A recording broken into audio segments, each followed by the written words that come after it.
Bienvenidos al teórico de ciclo cardíaco. En este teórico veremos brevemente los eventos que se producen en el corazón producto de la sístole y la diástole. Recordemos que la sístole es el periodo de contracción y la diástole la relajación. Si tenemos una persona en reposo, la sístole auricular coincide con la diástole ventricular. En reposo dura aproximadamente 0,1 segundos, como vemos en la diapositiva. Durante este periodo las aurículas están expulsando su sangre hacia los ventrículos y estos están relajados. Inmediatamente después comienza la sístole ventricular y en el mismo periodo de tiempo la diástole auricular. En ese momento, como vamos a ver, se cierran las válvulas aurículo-ventriculares, y en un periodo variable de tiempo los ventrículos comienzan a expulsar la sangre. Posteriormente terminamos el ciclo con una diástole auricular y una diástole ventricular, en el cual tanto aurículas como ventrículos están relajados. Este es el periodo que dura más, de cualquier manera 0,5 segundos, de cualquier manera este periodo se va a ir acortando en la medida que vamos haciendo ejercicio, por ejemplo. En este dibujo lo que podemos ver es la curva de presiones que se produce, en este caso, en las cavidades izquierdas. Acá tenemos presión en milímetros de mercurio y acá tenemos tiempo. Cada una de estas líneas, la línea azul, la línea roja, la línea negra, lo que hace es representar la curva de presiones en cada una de estas cavidades mencionadas, o sea, en la aorta, en la aurícula izquierda y en el ventrículo izquierdo. La línea roja representa la curva de presión a nivel del ventrículo izquierdo. La línea azul representa la curva de presión en la aurícula izquierda y la curva negra la curva de presiones a la salida de la aorta. Lo que tenemos más arriba es el electrocardiograma, que representa la actividad eléctrica del corazón. Como cosas importantes debemos recordar que el electrocardiograma nos sirve para ver la frecuencia del corazón, el ritmo, cómo está posicionado con respecto al eje del corazón, cómo se activan las aurículas y los ventrículos, si tenemos elementos de hipertrofia, o sea, de agrandamiento cardíaco, y a su vez si tenemos algún elemento de sufrimiento cardíaco, como puede ser la isquemia o el infarto. Y más abajo lo que tenemos es los volúmenes en el ventrículo izquierdo, y acá vemos que justo antes de que comience la sístole ventricular, el ventrículo en reposo para una persona media tiene aproximadamente 135 mililitros y al final de la sístole termina con 65 mililitros. O sea que lo que expulsó el ventrículo vendría a ser 135 menos 65, ese se llama volumen sistólico.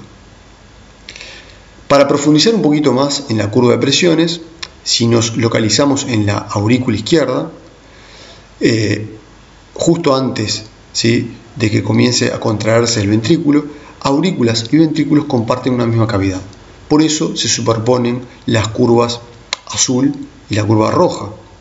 En este momento la aurícula termina de llenar el ventrículo e inmediatamente después el ventrículo se comienza a contraer.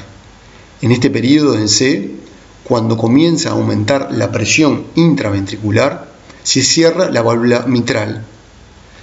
Pero todavía no se abrió la válvula aórtica, por lo tanto, de C a A hay un periodo que se llama fase isovolumétrica sistólica, en el cual no sale sangre del ventrículo izquierdo, tampoco entra, y lo que está haciendo el ventrículo es aumentando la presión para poder expulsar la sangre.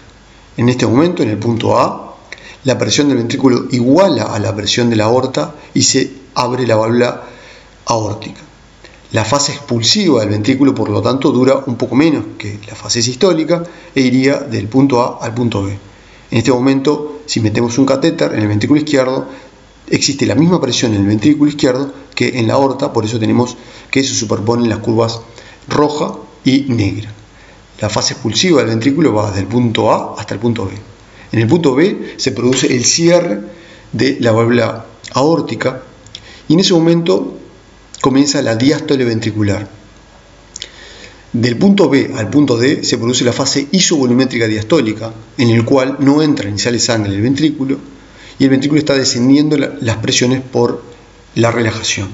En el punto D se produce la apertura de la válvula mitral y comienza a pasar sangre de la aurícula al ventrículo.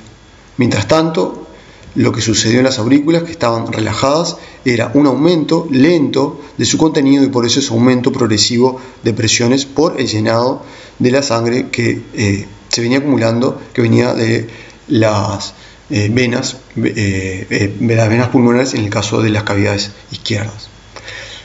Las curvas que se dan en las cavidades derechas son bastante similares a estas, hay unas pequeñas diferencias, sobre todo en cuanto a los valores de presión. En vez de llegar a 120 milímetros de mercurio, como vemos acá, la presión máxima que desarrolla el ventrículo derecho es de 20 milímetros de mercurio, y después las fases isovolumétricas se dan de manera muy corta. Hay un elemento que no mencionamos acá recién, que fue los ruidos. Acá tenemos el primer ruido, que coincide con el cierre de las válvulas auriculoventriculares, un poquito antes la mitral y después la válvula tricúspide, y el segundo ruido, que coincide con el cierre de las válvulas sigmoideas, un poquito antes la válvula aórtica e inmediatamente después la válvula pulmonar.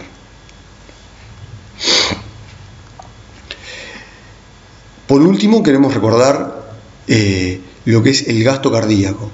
Si tenemos que el volumen sistólico es la diferencia, en este caso, entre 120 y 50, ¿sí?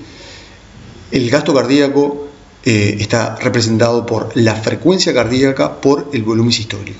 El volumen sistólico es la diferencia que tenía el ventrículo al final de la diástole con lo que tiene el ventrículo al final de la sístole, ¿no? O sea que el volumen diastólico final menos el volumen sistólico final es el volumen sistólico, o lo que expulsó el ventrículo durante la contracción.